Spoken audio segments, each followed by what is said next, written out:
51 रथों के माध्यम से 200 विधानसभा तक हम लोग पहुंचेंगे और राजस्थान के 44 जिले जितने भी हैं वहां पर आम जनता की जरूरी नहीं कि हर हीरा हो हीरे जैसा खरा, लेकिन तनिष्क का हर हीरा है 100% नेचुरल और गुणवत्ता व विश्वास दोनों पर खरा। पाइए डायमंड ज्वेलरी की वैल्यू पर 20% तक off. Visit Tanishq showroom, India motor circle, Ajmer.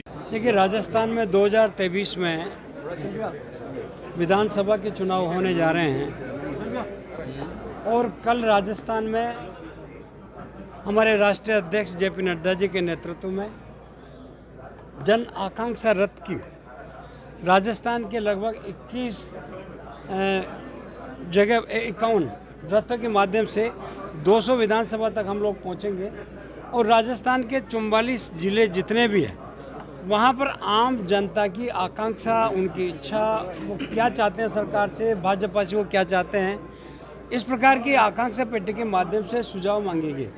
और मैं समझता हूँ कि परिवर्तन यात्रा की बहुत बड़ी सफलता की बात ये विचार आया मन में कि जब तक आकांक्षाओं की एकत्रीकरण नहीं हो जाए, जब तक जनभावनाओं का संगठीकरण नहीं हो जाए, तब तक मैं समझता हूँ कि आने वाली सरकार अपनी रीति और नीति के आधार पे काम करे और जनता की आकांक्षाओं को पूरा करे।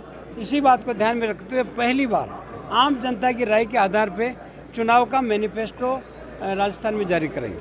देखिए, मिशन 2030 जैसा कि कल आज ही प्रधानमंत्री जी ने कहा कि शायद वो 2023 को भूल गए।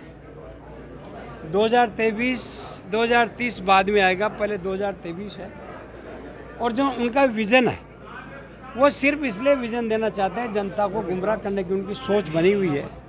और लोक लुभावन जितनी घोषणाएं आज राजस्थान में इस कांग्रेस की सरकार के मुखिया के द्वारा की जा रही है, मैं समझता हूं आम जनता को छलावा देने से ज़्यादा कुछ भी नहीं है।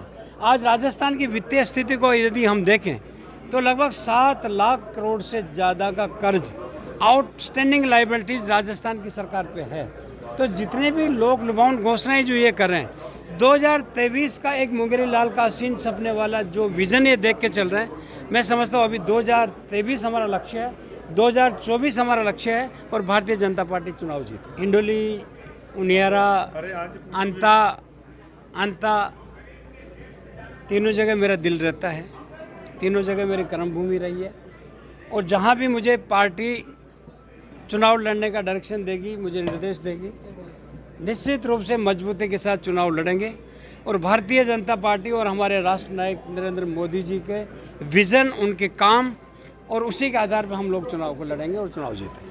जनता की जो आकांक्षाएं हैं, उनका आकांक्षाओं का हर बार पिछले चुनाव में भी लिए गई थी उनकी आकांक्षाएं, क्या पूरी नहीं हो पाती है, इसलिए आकांक्षाएं बार बार ली जाती है? देखिए, निश्चित रूप से आकांक्षाएं आज के बदलते हुए युग में, परिवेश में, ग्लोबलाइजेशन में हर बार अपनी अपनी आकांक्षाएं बढ़ती जाती हैं और जितनी आकांक्षाएं नई आती हैं उन आकांक्षाओं को सम्मिलित करके जन घोषणा पत्र एक घोषित किया जाता है और वही हमारी भारतीय जनता पार्टी के हमारे जो राष्ट्रीय अध्यक्ष हैं माननीय जेपी नड्डा जी, उन्होंने कल जयपुर से 200 ही विधानसभाओं में रथ प्रारंभ किए हैं। एक रथ अजमेर दक्षिण विधानसभा में भी आया है, जिसमें आगामी सरकार बनने पर आम जन के क्या सुझाव हैं, वो किस तरह से राजस्थान को बढ़ाना चाहते हैं, किस दिशा में राजस्थान बढ़े, है ना, उसके सुझाव मांगे गए हैं। सभी जगह ये सुझाव के लिए रथ पूरी विधानसभा में अलग अलग स्थानों पर पहुंचाया जाएगा। आम जन अपने सुझाव इस पेटिका में डाल सकते हैं और उन सुझावों के आधार पर ही आने वाले समय में जब भारतीय जनता पार्टी की सरकार बनती है प्रदेश में, तो उन सुझावों के आधार पर नीतियों का निर्धारण होगा और उसी तरह से विकास को दिशा दी जाएगी। तो पूरे राजस्थान भर की जनता को जोड़ने का प्रयास इससे किया गया है और जब वो सुझाव आएंगे तो निश्चित रूप से उन पर अमल होगा। भारतीय जनता पार्टी जो कहती है वो करती है और आम जन इस पर विश्वास करता है। इसी नाते से ये कार्यक्रम प्रारंभ किया गया। कांग्रेस ने जो विजन 2030 के तहत सुझाव मांग रही है, क्या ये उसका जवाब? जी नहीं, 2030 के पहले तो 2023 आएगा ना, 2023 का इलेक्शन है। तो कल हमारे नड्डा साहब ने पहले ही चौंका दिया है कि भाई अशोक गहलोत जी शायद गलती भूल गए हैं 2023 आने वाला है, 2023 के बाद में 2030 आता है, तो पहले तो हम 2023 में के बाद में क्या करने वाले हैं। अशोक गहलोत जी कह रहे हैं 2030 में क्या करेंगे, पर 2023 से लेकर के 2030 का जो कालखंड है उसमें क्या होगा, क्या वो खाली रह जाएगा, क्या उसमें राजस्थान का डेवलपमेंट नहीं होगा क्या। तो हम तो ये चाहते हैं कि भारतीय जनता पार्टी का कार्यकर्ता ये चाहता है कि आम जन के सुझाव इसमें आए और 2023 की जो सरकार बनेगी उस 2023 की सरकार का इम्प्लीमेंटेशन जो 5 सालों के लिए होगा वो इन सुझावों के आधार पर क्या होगा। लगता है आपको, ये गहलोत का आत्मविश्वास है या अति आत्मविश्वास? हमने राजस्थान को 5 सालों से जलते हुए देखा है। महिला अत्याचार, है ना, कुशासन, हत्याएं, लूट, डकैती रोज़ देखी है। क्या जनता ने उनको नहीं देखा है। अशोक गहलोत कुछ भी झूठ बोले, वो झूठ बोलने में माहिर हैं, क्योंकि वो कहते हैं कि मैं जादूगर हूँ। तो जादूगर जो है वो किस तरह से जादू दिखाते हैं वो सच नहीं होता है। तो जो वो कह रहे हैं वो सच नहीं है, वो झूठ है।